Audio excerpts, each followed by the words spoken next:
હું કડિયાવાળા વેપારી એસોસિએશનનો પ્રમુખ. આપણે જે જૂનાગઢનું હાર્ડ સમાન ગણાય કાળવા ચોક, આપણે આજુબાજુના તાલુકાઓમાંથી માણસો આવે કાળવા ચોકમાં વેપાર ધંધાથી લઈને બધી જરૂરિયાત મુજબ. જે આપણું જૂનાગઢનું હાર્ડ સમાન છે કાળવા ચોક, ત્યાં એક જ મૂતળી છે આપણે ડાયમંડ ગલીમાં. હવે અહીંના આસપાસના બધાય વેપારીઓ 5 દિવસ પહેલાં કમિશનર સાહેબશ્રી, કલેક્ટર સાહેબશ્રી આવ્યા હતા, રૂબરૂ આવી ગયા હતા. ભેગા આપણે વોર્ડ નંબર 10ના કોર્પોરેટર પણ હતા. હવે તમે આ મૂતળીની હાલત જુઓ, તમે આ બતાડો, બધી હાલત બતાડો. આ બધું ક્યાં જાય છે? રૂબરૂ આવીને તમે નિરીક્ષણ કરી ગયા હતા, બધું દેખાડો તમે. આ મહાસાગર ઓફિસ બધું પૂગે છે, ત્યાંથી બૈરા નીકળે છે. આપણે શાક માર્કેટ બાજુમાં છે, રોડ ટપીને. અહીંયા વેપારીઓ સુગંધ નથી લઈ શકતા. અહીંના વેપારીઓ બધા ત્રાય ઇમામ છે. કલેક્ટર સાહેબ ખુદ આવીને નિરીક્ષણ કરી ગયા હતા.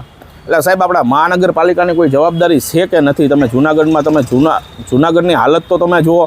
રોડ રસ્તા તો ઠીક, પણ અહીંયા બધાએ આખા વેપારીઓ બધાય અહીંયા 24 કલાક આ કાળવા ચોક ધમધમતો એરિયો કહેવાય. અને આ મૂતળી એક જ શૌચાલય છે, આ મૂતળી એક જ છે. અને એ મૂતળીની તમે હાલત જુઓ.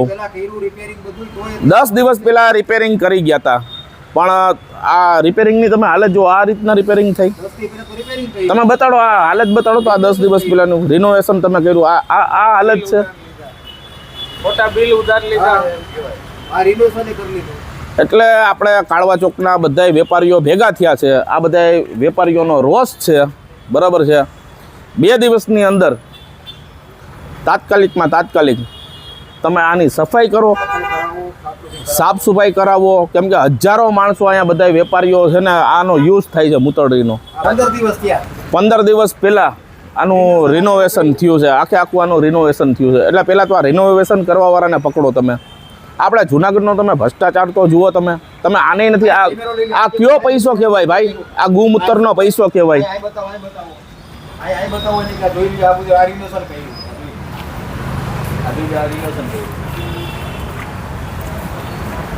એટલે કયો તમારો ભ્રષ્ટાચાર કયો છે? તમે ગૌમૂત્રના પૈસા નથી મૂકતા. આવા પૈસા તમારે ખાવા છે? આ તમે ક્યાં પૈસા ખાવ છો એ તો તમે વિચારો. આ ગૌમૂત્રનો પૈસો કહેવાય.